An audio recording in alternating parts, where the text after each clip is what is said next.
This week on Myths and Legends, we're in Turkish folklore, and we'll see how not showering, collecting birds, and throwing balls at strangers in the street can help you meet the love of your life, if the love of your life doesn't kill you first. The creature this time is an eel who loves life so much it will try to kill everyone.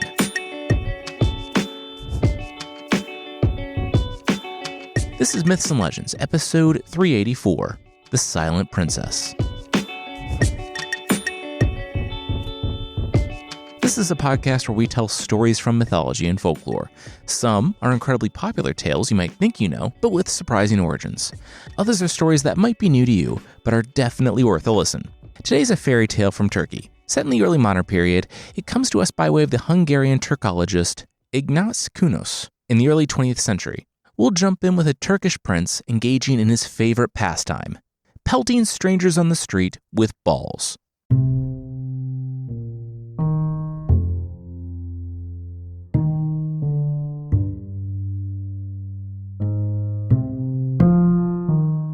Oh my gosh, okay. Look at this. Look at this poor old woman getting water from a well. The prince laughed. Hey, old woman. Everyone knows water comes from pitchers brought by servants.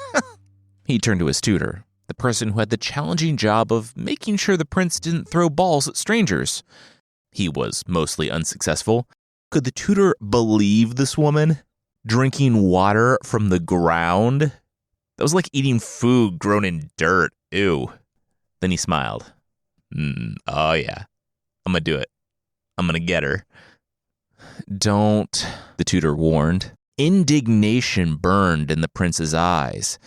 The tutor asked why the prince was even getting angry. The prince knew that all the tutor was legally allowed to do was say don't. One time he couldn't actually stop the prince from throwing the shattering of the woman's water pitcher, the water flowing all down her, and the cries from the street stopped the tutor's words as the golden ball bounced on the stones.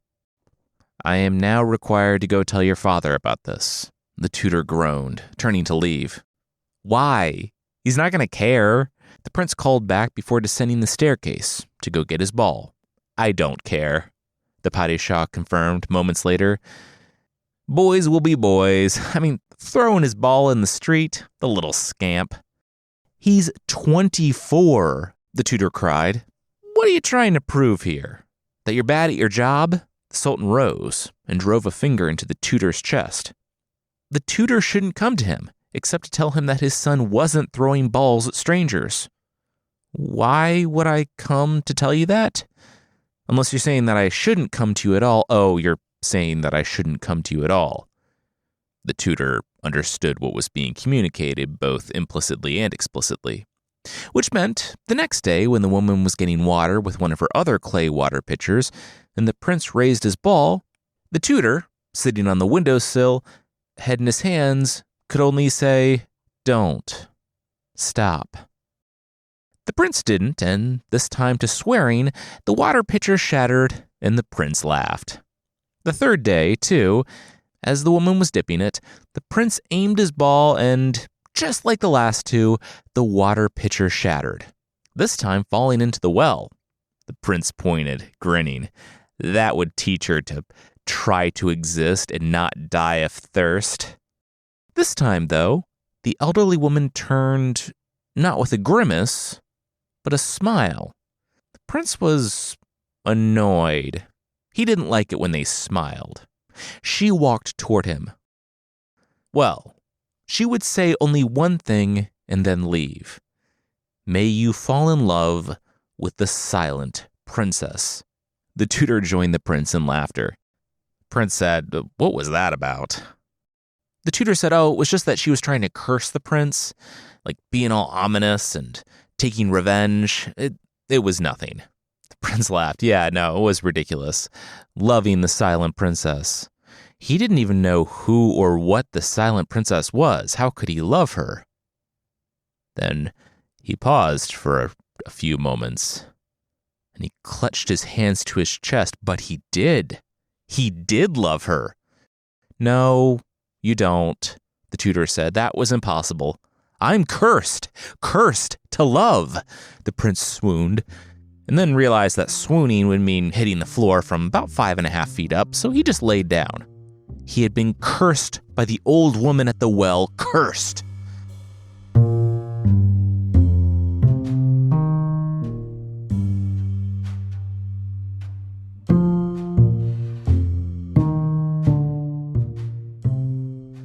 My son is dying. The Padishah gripped the jacket of the tutor. Respectfully, Your Grace, he's not. He's weak, sure, but that's only because he hasn't eaten anything for a few days. The physicians in the Hojas, the academics, couldn't figure out his malady, it was so serious. The Sultan wrung his hands. They couldn't figure it out because there was no malady, the advisor sighed. He was guessing where this next part of the conversation was going, but hoping that it wouldn't go there. Okay, I'll level with you, the tutor said. He thinks he's cursed, is what he barely managed to get out before, my son is cursed. The Sultan shoved the tutor to the side and rushed into the boy's room. Cursed? Cursed to love? No! The Sultan wept, gripping his son's hand. Father, I love her, the prince said. The silent princess. He loved the silent princess and he must marry her. That you shall not live long unless the mystery of your disease is cured, and you are freed from the affliction of your affection. The Sultan shook his head. His affliction is not affection. It's not even affliction. It's throwing balls at strangers in the market, the tutor called out. They talked about this. But they hadn't listened to anything he said up until this point. Why should they start now? And they didn't. No, the Sultan decreed that the prince needs must go on a quest to find the silent princess and marry her. Or maybe just go on a few dates to see if they were compatible and if there was mutual affection and attraction. And your Lala, your tutor, shall accompany you on your journey. The Sultan clasped the tutor on the shoulder. The tutor said he was good. He was kind of out of his element already, trying to play babysitter to a 20-something prince, but questing, he was pushing 40. He had a family. I won't hear of it, the Sultan said. You get to go, and by won't hear of it, I mean for every word you utter in protest, I'm taking a finger. Nope. You'd love to go? I'll take your head nod as approval. Great. You'll leave in the morning.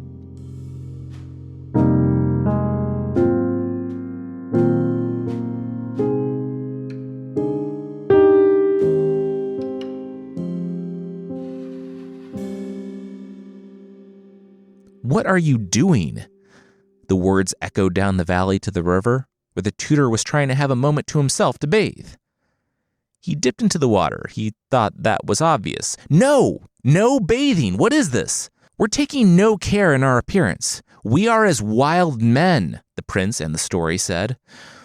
Why? The tutor rose from the water, reaching for his cloak. Because people won't know I'm a prince and you're my tutor. That's why. It's like you've never traveled before. Honestly, I'm embarrassed for you. The prince's eyes widened, all judgy-like.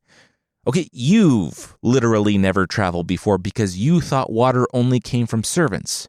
You can still travel incognito and brush your teeth, the tutor shouted back. Not on my trip, the prince said. And he was right. They didn't. For 6 months, they didn't bathe, change their clothes, or brush their teeth. They did look the part of wild men, which is a curious choice when you're trying to woo a princess on the other side of the trip. Their new appearance did help them endear themselves to the common person, who regularly gave them information without the expectation of payment. Definitely not so they could get the two stinky wild men away from them. Which was how, half a year from when they left, they found themselves on Glitter Mountain. The prince turned around and rubbed a finger on one of the rocks. This was fantastic. Everything shimmered and sparkled. It was like a unicorn vomited. The tutor swept back his matted, greasy hair. Oh, wow, yes, this truly makes all the skin infections and not seeing his family for half a year worth it. I know, right? You're welcome, the prince smiled, but then jumped when a voice shouted at them from the summit. You are on the mountain of the silent princess, the voice boomed. The prince slapped his tutor on the shoulder. See? The glitter on this mountain was caused by her presence, the old man shouted. And even this was through a 7-fold veil. Wow, amazing. So is she around here? Can I see her? The prince scanned the horizon. You can see her, if you want to die, the old man declared. Many, many people came seeking the hand of the silent princess, and none of them have yet returned. They threw golden balls at peasants getting water too, the prince nodded. It really was an irresistible pastime. The old man didn't have the time, context, or patience to unpack that. No, it was that they failed to elicit a word from the princess. That was the gimmick. If someone sought the hand of the silent princess and they couldn't get her to talk, then they would be killed. For some reason, the prince was not deterred by this, nor was he deterred by 6 months of more walking. 6 months? Come on, the tutor said, then recoiled at the smell of his own breath. The old man pointed. Yep, 6 months of walking in that direction, and they would reach her sarai. Okay, can we, not, please? The tutor asked the prince. The prince laughed. Of course not. Yeah, you thought I was agreeing to your reasonable request with a clever mislead, but then bam, hit you with the rejection. For real, though, let's get on the road.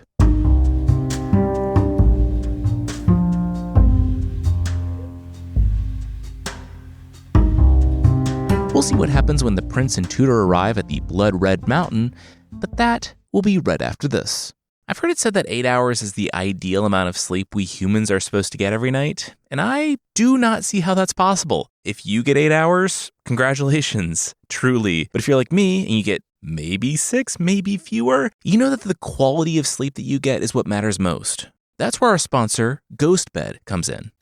GhostBed. I can tell you how comfortable it is, that it ships to your home so you can try your new mattress and pillows risk-free for 101 nights, and that their in-house customer support in Plantation, Florida helped us out. But the most helpful thing would be telling you the GhostBed Luxe, with its Ghost Ice cooling tech and 7 layers of comfort with a medium feel, means I fall asleep fast when I finally get to go to bed, and I never overheat. That has been the best thing. You can check out their mattress quiz on their website for a personalized recommendation. And if you go to ghostbed.com/legends and use code LEGENDS, for a limited time, you'll get free shipping and save 50% off site-wide. It could not be easier, and I think you'll be really happy you made the switch. So, ready for a more comfortable night of sleep? Visit ghostbed.com/legends. And because we're all about sharing the love here on Myths and Legends, use the code LEGENDS to save 50% off your purchase site-wide. That's right, 50%.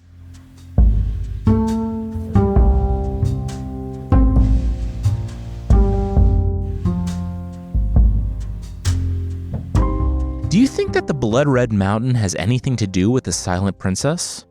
The prince asked his tutor, who, tongue grazing his own fuzzy teeth after a year of no brushing, said, I wonder. Well, if you're unsure and you're the tutor, we should probably go ask around. The prince pointed to a village nestled in the valley below. A coffee house, wow, the prince said. The tutor looked up. Really? For real, it said coffee house. Yep, right there, the prince pointed to the text of the coffee house's sign. After the first several people recoiled from the stench of the pair, they were finally able to get their coffee and take a seat. This being maybe the one instance where coffee breath was preferable to someone's actual breath, and it didn't combine to make a superpowered smelly hybrid, the pair struck up a conversation with someone nearby who learned that, wow, these guys came from far away? It must be their custom or something that they looked and smelled so horrible. The tutor tried to say that it really wasn't, but the prince just said yes. They were very cool. A few things happened after that. One, everyone in town came to say hi to the cool travelers. That's in the text. I also like to imagine, what with filth now being in style, the people started rolling in the streets and chewing on onions to get that cool, musky stench going. Yeah, the Red Mountain, the stranger in the coffee shop said. That was the silent princess. Slapping the tutor on the shoulder again, the prince nodded at the man. Yeah? And where was she? Did she live in town? Oh, she doesn't live around here. Please, we couldn't handle it. The man laughed. No, the mountain was just red from the color of her lips, which were also red. She lived a 3-month walk away, but be warned. Many men had sacrificed their lives on her account. Is it a sacrifice, though? The tutor mused. I mean, if I see a pile of gold on that other mountain and everyone is like, don't try to jump that valley or you'll die, and I'm like, I'm going to jump that valley and I die, would you say I sacrificed my life for that gold? It's more like I just tried and failed. The tutor sighed. They were going to walk for 3 more months, weren't they? Only 3 months this time. Let's look on the bright side. The prince stood, his chair scraping the floor. He thanked the local, who was more than happy to help out the cool pair for their free style advice, and the prince and his tutor continued on.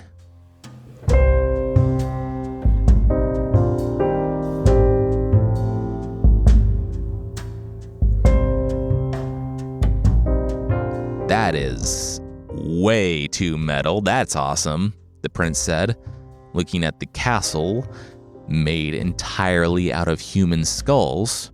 These are the heads of those who have perished in the attempt to make the princess speak.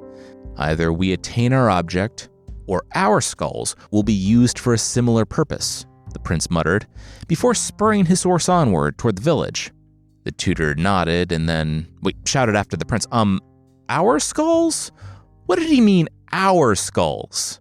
Oh, my brother, my son! The cries went up from the village as the prince and tutor rode in. We are seeking, the prince called out, and the elderly man standing in the doorway of a local inn said he knew. They came to try to get the silent princess to talk. Yeah, how did I know? We're in a remote mountain village in the shadow of a castle made out of human skulls. Why does anyone come here? The man said. The Padishah's messengers, putting out the word about the silent princess, must be busy. He's building that new addition and he probably needs the building materials. Slow going. Supply chain of misguided princes is not what it used to be. Anyway, they could stay here at the inn, and he would send word to the Padishah. No one could approach the castle without his consent, and he would send messengers in a few days' time. In the meantime, the travelers could stay here. Wow, nice inn. The young man looked up at the inn and marveled. Yeah, a lot of princes come through here, the innkeeper noted. A few guys just went up yesterday, so it could be a little while. Just then, from up in the hills, they heard a, "No, please, no," echo across the valley, accompanied by a gruesome splat. But there might be an opening up there sooner than we think, the innkeeper smiled, and went to resume wiping down the bar. The messenger making his way up to the castle took most of the day. So, while the prince and the tutor waited on the princess's return messenger, they decided to settle in, get a couple rooms, a few drinks, and that bird. I have to have that bird. The prince pointed to a caged nightingale. The tutor put down his drink and looked at the prince. That bird, a common nightingale, I fancy it. The tutor sighed. Look, he wasn't trying to tell the prince what was obviously going on, but it was clear the prince was anxious about his trial with the princess coming up, and he was avoiding this feeling by buying a bird. Remember what I said when you told me not to throw the golden ball? The prince held out his hand for the money bag. The thing that got you in all this to begin with? I don't care what you say, I'm doing it anyway. The prince felt the money bag come to a rest in his palm. There you go. That's a good tutor. The prince looked at the small common bird that, for some reason, didn't solve all of his problems and solve his anxiety. He picked up the cage to go chuck it off a cliff or something when the bird asked, "Why so gloomy, my prince? What troubles you?" The prince froze. How could the nightingale talk?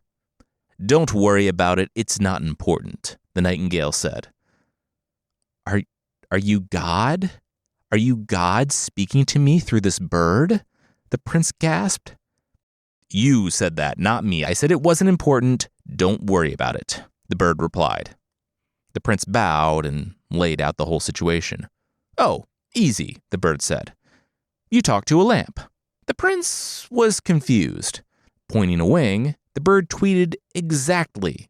It was confusing. Here, he'd tell the prince exactly what to do. Holding his wing up, the prince leaned in close and the bird whispered a tweet, tweet, tweet. Tweet, tweet, tweet, tweet, tweet. The prince nodded. Oh, yeah.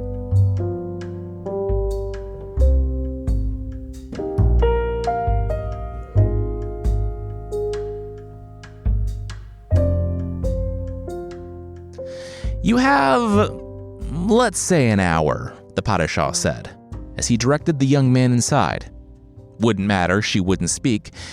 He looked forward to killing the prince shortly. A few days after the prince arrived, the messenger from the king descended, saying that it was time. The prince could try to make the silent princess speak. The prince and the tutor were encouraged to leave all their wealth in the chest in their room because why should the king get even more cash? I mean, so it would be secure upon their safe return. And the prince and his tutor followed the servant up the mountain to the castle made completely out of skulls. And it wasn't just the walls or the showy parts, it was 100% skulls. So walls, hallways, bathrooms, showers, it was as horrifyingly gruesome as it was extremely poorly made. The water didn't flow where it should, most of the walls and floors weren't level, and it needed constant repair because human bones only get more brittle over time. Still, it looked ominous, and the king vowed to stop building with skulls when the princes stopped coming, and, well, that hadn't happened yet. So yeah, we'll be waiting outside the room for when you inevitably fail, to take you to the room with the drain for your execution. All right, good luck in there, champ, the Sultan said. The servants opened the door to the princess's room, and she sat on a couch at the far end, face covered by 7 veils. Hold up, what is that? The servant pointed to the cage under a small sheet. Do we allow props? The other servant looked to the Sultan's direction. He had already disappeared down the hallway. He said no one had tried a prop yet, but he didn't see why not. It's not like a prop was magically going to make the princess speak. Okay, sure, whatever, go ahead, they waved, more interested in getting this done than arguing about the rules with a dead man. The prince entered the darkened room and set the cage down beneath a lampstand by the door. He turned to the princess. So, how are you? Nothing. Nice weather you have here up in the mountains. Probably good that it doesn't rain much. I can't imagine your skull shingles up there are too watertight. He gestured to the ceiling and chuckled. They sat in awkward silence, the princess shifting every now and then, and the prince trying to bring up anything that might get her to speak, but nothing. You're not giving me a lot to go on, so pardon me, but I'm just gonna have a conversation with the lampstand here, he said, turning. Hi, Mr. Lampstand. The prince held out his hand and pantomimed a handshake. How are you? The princess had likely seen improv comedy, and from her reaction, she wasn't a fan. She sat up straight, though, when the lampstand responded. Doing quite well, thanks for asking. It's been many years since anyone spoke to me. Would you like to hear a story? The nightingale, doing its best lampstand impression, replied. Oh, of course, the prince laughed, looking at the princess, and the story began.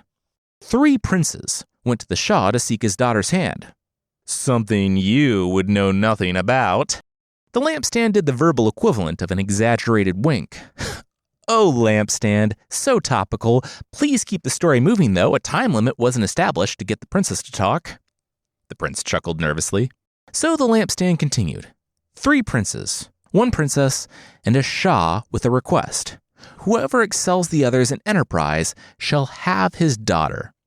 It was vague enough that he could choose whomever he wanted, and the princes couldn't argue.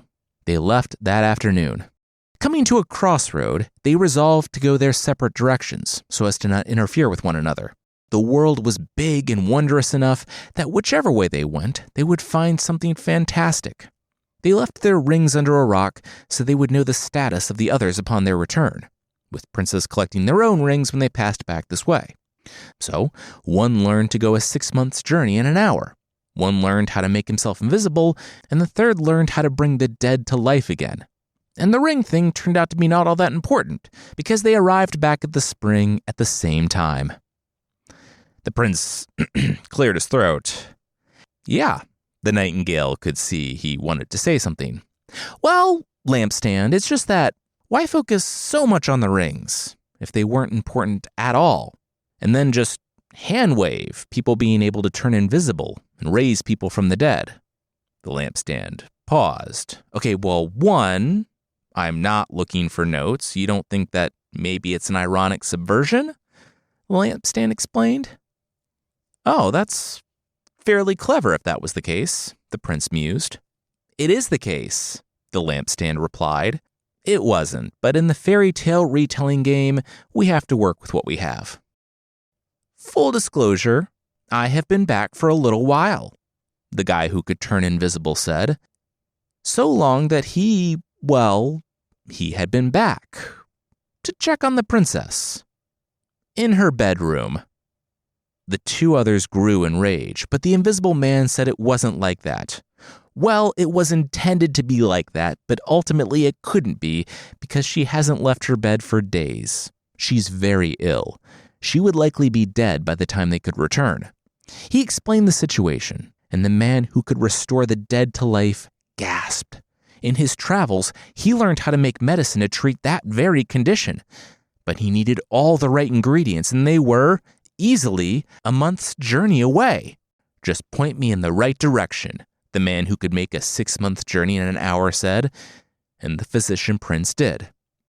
The princess was saved when the speedster dropped the medicine off at her bedside and returned to the others, and they all walked into the city with a fantastic story to tell. But he, the lampstand, had one question for the prince. Who deserved the princess's hand in marriage?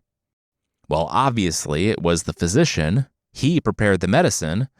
The prince answered honestly.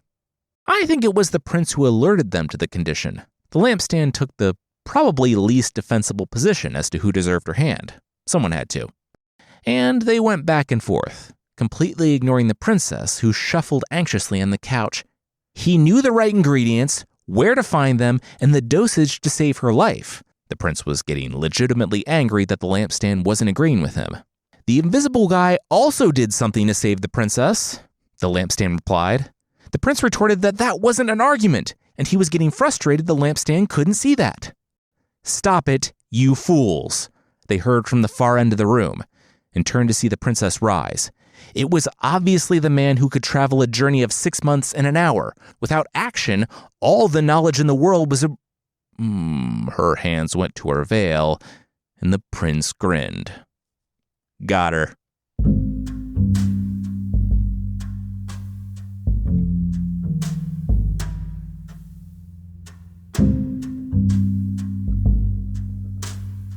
We'll see that the sultan who executed so many young men he built a castle out of their skulls is, well, maybe not a man of his word, but that will, once again, be read after this.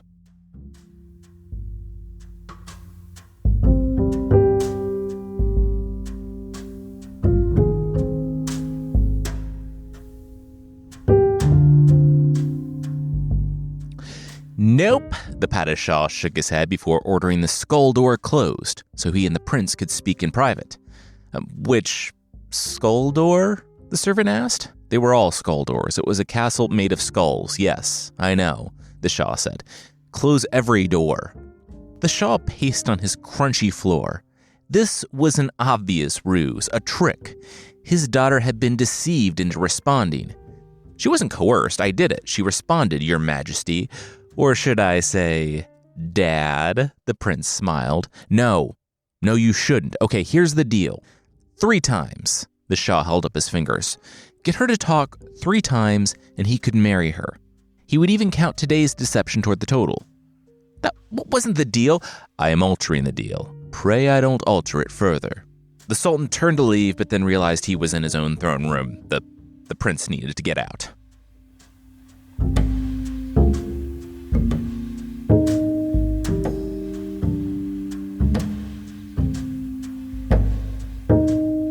Yeah, so the Sultana, the princess, is angry about being tricked. Are you sure you want to marry her? The nightingale said, feels like maybe it's not a good fit to marry someone who not only doesn't want to get married, but actively hates you specifically. The prince sat back on his bed in the inn, where it seemed like his gold had been hastily piled back in his chest when they told him they were cleaning his room upon his return.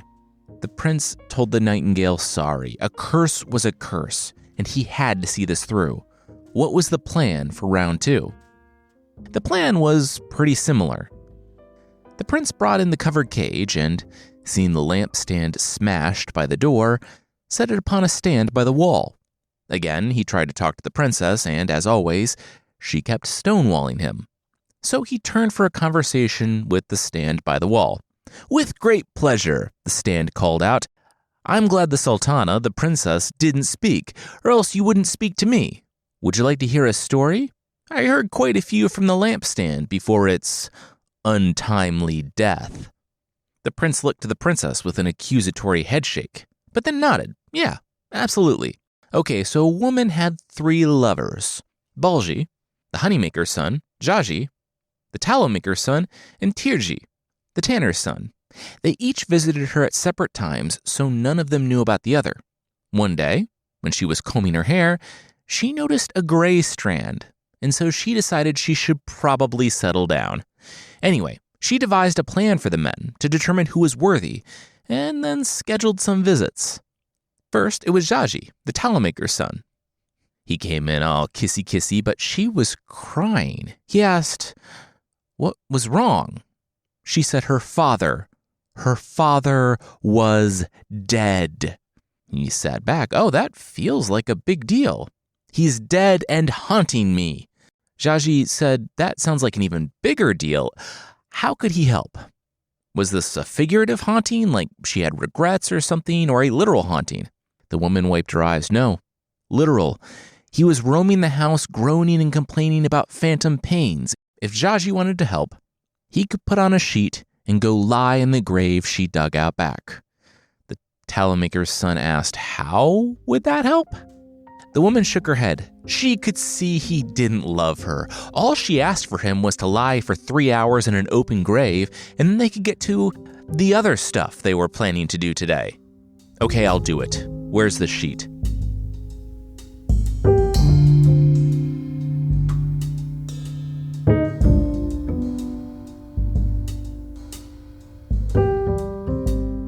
"Your father is dead?" Balji, the honeymaker's son, said when he arrived nearly 3 hours later. He was gonna be real. It was difficult to start off their tryst with such an intense downer, but he would push through. For her. He leaned in for a kiss, but she stopped him, meeting him instead with a stone. Her father's ghost was tormenting her, rising from his grave in the backyard. He needed to bludgeon it to death with a rock. Done. Balji took the rock and made for the backyard. She thought that was pretty easy, and then the third man stepped in mere minutes later. She told Tirji that her father was dead and she wanted him to be at rest, but a sorcerer kept disturbing the grave.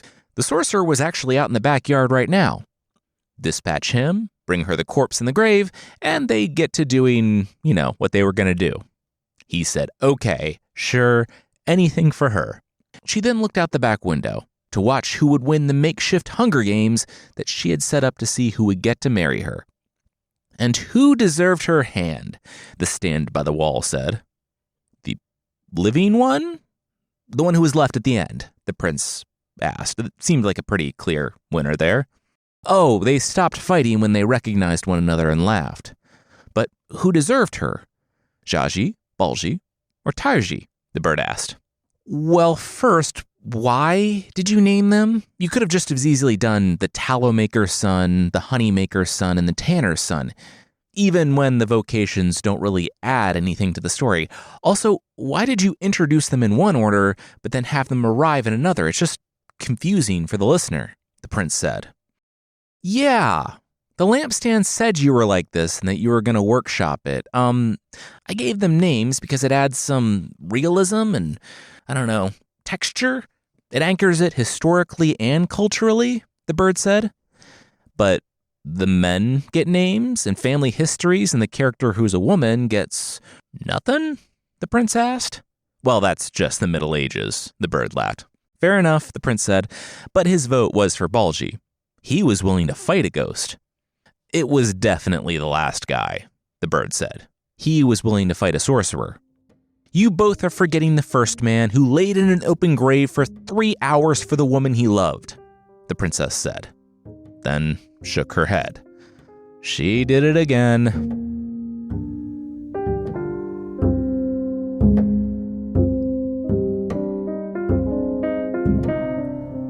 The boss said no birdcage allowed inside the door. The guard stopped the prince before he entered the princess's quarters for the third time the following day. Oh, see, I thought he said, no, comma, bird cage is allowed in this room. The prince smacked his forehead with a palm. This was clearly an eats, shoots, and leaves sort of mistake. He would just climb back down the mountain and drop the bird cage back off at the inn. He'd be right back in 4 to 6 hours. No, that will take forever. I have plans tonight. Here, leave it outside the door. We won't tell anyone, the guard said. And the prince smiled. Interesting decorating choices. The prince pointed to the smashed and shattered lampstand and wall stand. The princess didn't reply. Well, whatever. If she didn't want to talk, he would just speak with her door. Hi, door. Hey, prince, the door said. To move things along while the guards were away getting snacks or something, he was just going to jump right into the story. Works for me, the prince smiled back at the princess. A carpenter, tailor, and a softa were traveling together, the door started. And the prince stopped him, and a softa is a Muslim student of sacred law and theology. Sorry, the bird said. Anyway, they arrived at a town where they opened a business together. What sort of business does a carpenter, tailor, and a student... Stop, the door said. Just stop. It is a story. It's a fun story where weird things happen. We don't have to pick apart every little bit and laugh about it. I was just trying to have fun and point out the the inconsistencies? Surprise! A story that's been passed down orally for hundreds of years and then translated by a guy in the 1800s halfway around the world who might not even know the culture he's writing about has inconsistencies. You're so smart and funny for noticing and pointing out every single one of them, but can we just enjoy a story? Please. For once, the door said. Definitely not getting meta and referencing the early days of this podcast. Okay, sorry. Please, continue. The prince, suitably chastened, swallowed hard. Anyway, one night the carpenter got up with a wild idea, and a beautiful image stuck in his head, the image of a young woman. So, putting on some coffee, he went to work carving that woman out of a wooden block. He worked like a madman until, a few hours later, a wooden statue that looked lifelike stood in the workshop. All at once, exhaustion hit him, and he went to bed. But not 10 minutes later, the tailor woke up and, seeing a beautiful young woman, decided that the statue needed some clothes. He made her a dress and also fell back asleep. Finally, the softa woke up, and, seeing the clothed wooden woman, and maybe being a little sleep-addled, prayed to Allah to grant the statue life before he, too, fell back asleep. All three men awoke to the young woman sitting there, surrounded by wood chips, in the dress the tailor had for her, maybe contemplating her own existence because she just popped to life in the shop of a carpenter, tailor, and a student. Now, who did the woman belong to? The prince wanted to say no one because she was her own person, but he also got yelled at a lot for harping on that sort of stuff. He decided to do it anyway, and after the door's obvious frustration with his inability to see that it was a different time, and the prince saying that it wasn't an inability to see that it was a different time, but rather his desire to not perpetuate older, often harmful values, they moved on. The door said the carpenter deserved her because he carved her, and the prince said the tailor deserved her because it was the prince's turn to take the obviously wrong answer. The princess said she couldn't believe it. It was obviously the student. She owed her life to him because of his prayer. She stopped and saw the prince smiling. And she sighed. Okay, yes, she would marry him. This whole plan was an attempt to find someone who didn't bore her. She didn't necessarily agree with the tricky aspects of the storytelling, but boring the prince was not. Yes, she would marry him. She frankly didn't have a choice. The Padishah was out of ideas for how to execute this kid without it looking like he was just executing someone without cause, so they would be married. They all traveled home. The princess, apparently still veiled 7 times over, so she didn't turn everything glitter, and the tutor kind of happy to be sidelined by the bird. Why can the bird talk? Is it like a cursed prince or something? Or like a dead wizard we inadvertently rescued at some point? The tutor was confused. "It doesn't matter why I can talk. It's not important," the bird said. "It doesn't matter, tutor. It's not important," the prince reiterated, and made the tutor get down from his horse and walk the horse all the way back as punishment, which, as you'll remember, is something like 15 months. Returning, the prince and the formerly silent princess were married. And after the wedding, the prince had one loose end to tie up. He found the elderly woman, the one he hit with the golden ball, and invited her to join his household as a nanny to the future children of him and the silent princess. She was the only one willing to stand up to him and help him grow, and his life was all the richer for her being in it. The tutor raised his finger to open his mouth, about to say that he had been doing that the entire time, but the prince barked at him to not ruin this special moment. Not everything was about him. Only when spoken to, tutor. Only when spoken to.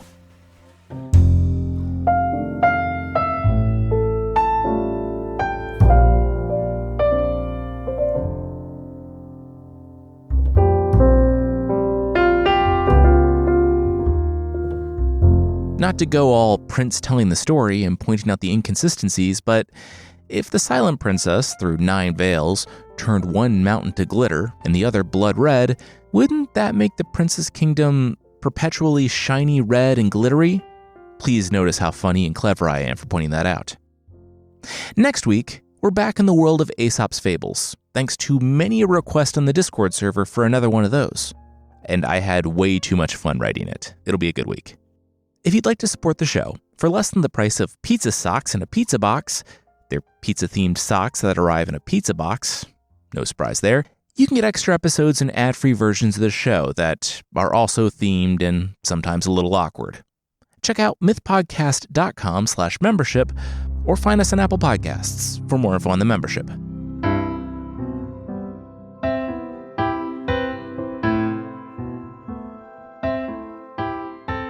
The creature this week is the Abaia from Melanesian folklore.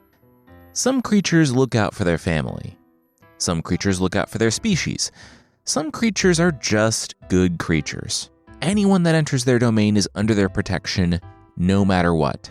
And they will protect that animal by any means necessary. Yes, they are so good that they will absolutely drown an entire village full of people to show how much they value life and want to protect it.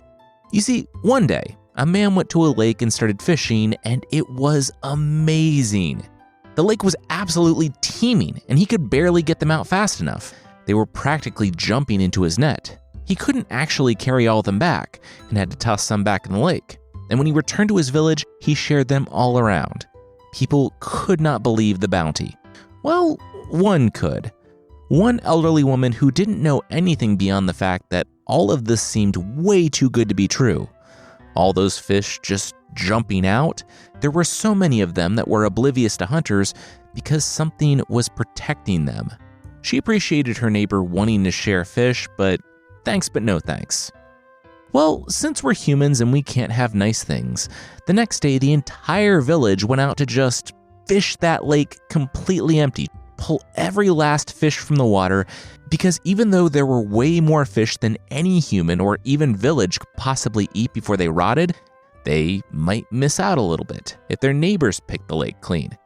So they were going to get every last fish so that all the others didn't get every last fish before them or, sustainably fish the lake to ensure everyone had enough forever. And they nearly did. In fact, they got all but one of the water creatures, and the one they didn't get seemed really big and monstrous and kind of evil looking. It was a massive eel where one woman managed to get a segment up out of the bottom of the lake, but no more. Letting it drop, she and everybody else went home. Well, that eel was the Abaia, and they just woke it up. In addition to being able to pull human fishers into the lake, when it can manage to pull itself from bed, the Abaia can also conjure storms and floods. And that's what it did. That night, rain poured, the ground refused to drink, and the people of the village, well, they all drowned. All but the elderly woman who refused the fish gift. The flood miraculously missed her house, all because she didn't eat the cursed fish, and then go get all the other fish, and then wake up the giant evil eel, and then, knowing all that eat all the other fish. I would say all that seems fairly obvious, and it does. Don't eat cursed fish.